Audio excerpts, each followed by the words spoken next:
Thank you. Good evening, HRC. Boy, what a turnout. Thank you for the kindness. And I want to thank Chad Griffin for his kindness. I've worked with Chad over the years in many different ways.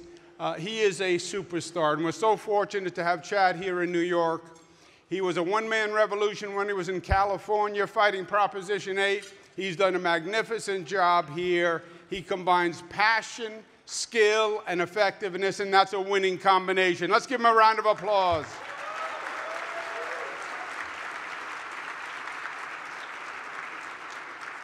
I also want to congratulate the co-chairs on tonight, Luigi Lewin, Craig Battaglia, and Kristen Hurd. Let's give them a round of applause.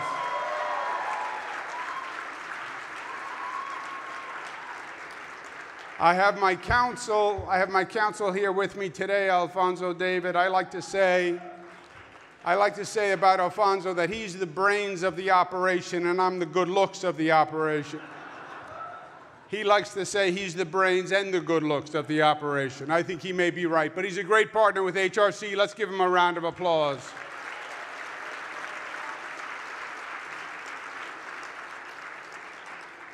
And sincere thanks to the members of the Human Rights Campaign for your endorsement of me for governor. It means much to me, given the inherent belief I have in your cause and the righteousness of your cause. I'll do everything I can to vindicate your trust. Thank you.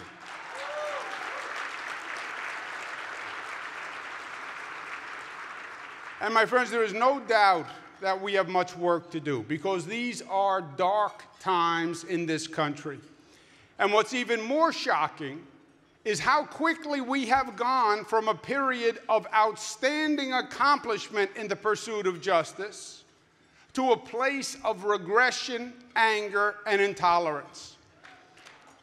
General Grant was a great Civil War general who reportedly liked to drink bourbon a little too much, they say. He would drink after a great defeat to ease the pain. And he would drink after a great victory on the theory that he may be defeated tomorrow. So on that theory, my friends, break out the bourbon. Yesterday, we had President Obama, we passed marriage equality, we had record LGBTQ progress, we were defeating intolerance, we were defeating prejudice, we were defeating ignorance, and that's the real enemy that we oppose. But now today we have this president and this Congress who have brought us to the exact opposite position. And we know what they did, and we know how they won. They won by fanning the flames of anger. They amplified people's anxieties. They appealed to people's worst instincts, to fear people who are different, because differences threaten us. And they made it simple, a simple definition of the problem and a simple solution. The problem is different people, send them back. People who speak different languages, send them back. Different skin colors, immigrants from different lands, send them back. And then we build a great wall and we keep them out. They point to the motto, "In God we trust." But what they really mean is they trust in their God, and they will impose their interpretation of their God's teachings. So Muslims worship a different God, and they don't recognize that God. So they should be sent back. The way they interpret their God's teachings, they oppose a woman's right to choose. So that's what they do with government. The way they interpret their God's teachings is they reject that people can have different sexual preferences. And they demonize those who are transgender. It's a nice, simple answer, but it is also wrong, ugly, destructive, discriminatory, and anti-American.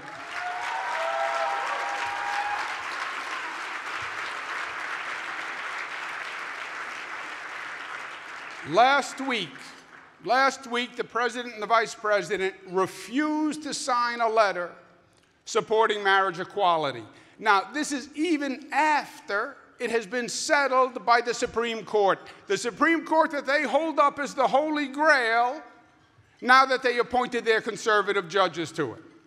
But when it was the Supreme Court that settled marriage equality, that they're going to deny. The administration is seeking to ban transgender people from the military, regardless of their rank, their record, or their accomplishments. The president has proposed drastic budget cuts to vital HIV and AIDS research and treatment. Their philosophy, their direction would change the very DNA of this country. We see America in exactly the opposite way. We believe America welcomes differences. It's the founding premise. It was based on uniting people from different places, from different countries, different religions, different colors, different languages, and we welcome diversity on the enlightened understanding that diversity is not a weakness, but rather our greatest strength. There was no litmus test.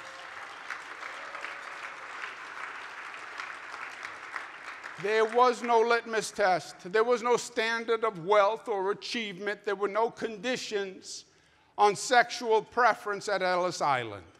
It was exactly the opposite. The welcome sign hangs in our harbor, and it's very simple. We accept all who come, no conditions, and we believe together we can forge one community. The Founding Fathers did it in 3 words, e pluribus unum, out of many one. But there is one rule. There is one rule, and the rule is equality for all. It's that basic, but it's that profound.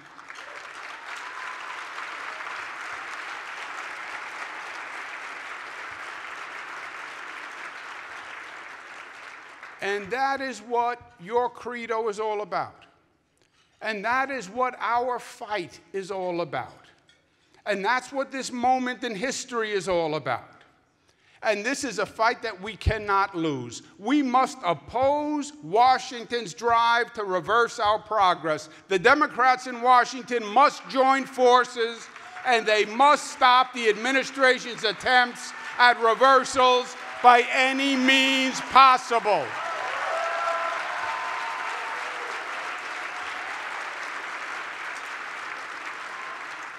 We cannot let them impose their will and their vision on this country.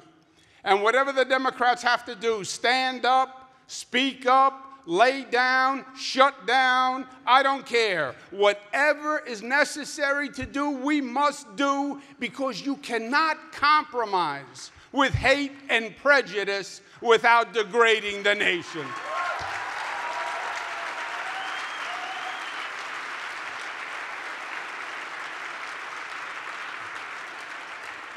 And at the same time, we must demonstrate the alternative path, the true American way. And that's where New York comes in. Every great progressive movement started in New York, he says as an arrogant New Yorker. But it's also true. Environmental movement starts at Storm King. Workers' rights movement starts at the Triangle Shirtwaist Factory fire. Gay rights starts at Stonewall. Civil rights and the NAACP all started here in New York. And I will fight as governor every action they take to limit individual rights or roll back our progress, period.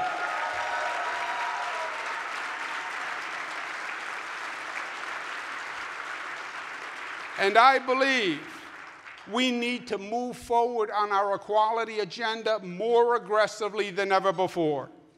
So, for example, there is currently a legal defense theory in criminal cases called the gay panic defense.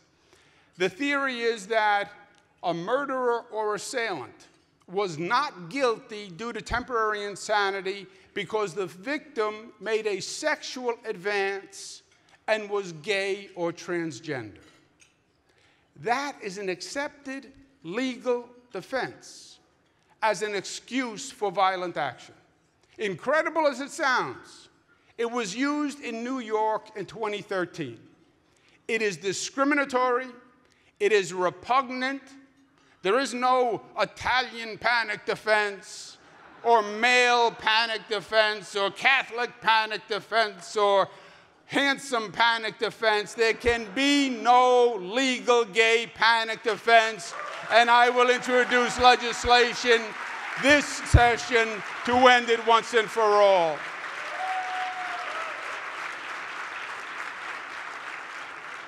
Now, Trump's Department of Education and Justice Department rescinded instructions that schools must respect the gender identities of transgender students.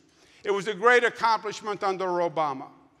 They reversed it, and that is now a federal regulation. A state cannot supersede a federal rule, but we're not powerless either. And I can tell you that any school that refuses to protect transgender students will not receive a penny of state money, and then they are out of business.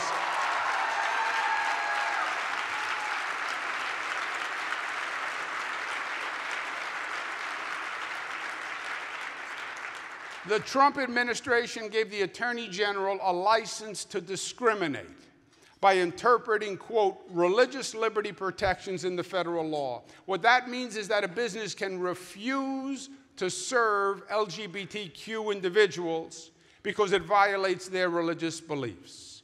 They did that. So today I'm signing an executive order prohibiting New York State government from doing any business with any entity that discriminates against any New Yorker, period.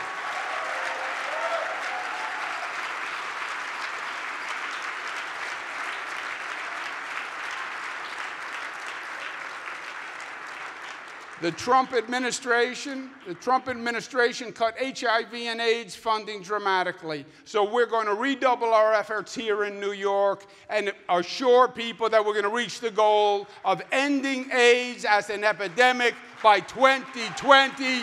And we're going to get it done, and we're going to show it can be done. And then we're going to say to every other state across this nation, join us in ending AIDS. It is possible. We can get it done, and New York is going to lead the way.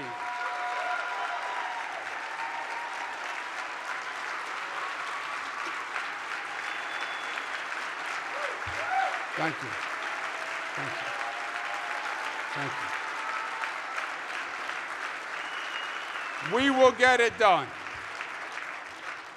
In closing, my friends, it is time to rise, which is the theme of your dinner. It's time to rise and oppose this regressive philosophy and regressive actions that we're seeing from Washington. It's time to rise and embody the spirit of our fallen heroes. God bless Dr. Mathilde Krim and Edie Windsor and Gilbert Baker. Just imagine what they would be saying tonight. Just imagine what they would be doing tonight. Those early pioneers who took on impossible odds when they started, but they rose up and they won. The good news is the American people are better than this administration.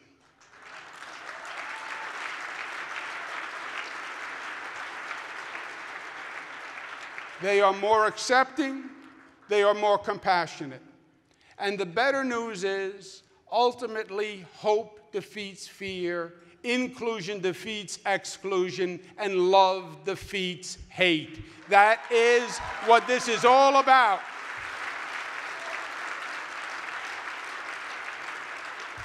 That is what 200 years of American history proves. And that is what New York State represents. Don't tell me you can't bring people from different places with different sexual preferences, with different experiences, and bring them to one place and make it a success. That place is called the state of New York. 18 million people from every place around the globe, with every culture, every language, every creed, accepting community and unity and learning how to live together without negative judgment, without inequality. That's the state of New York. We know it works, and we're going to make it work, and we're going to hold New York up as an example. So have a bourbon tonight. Remember General Grant, and then let's go to work. Thank you, and God bless you.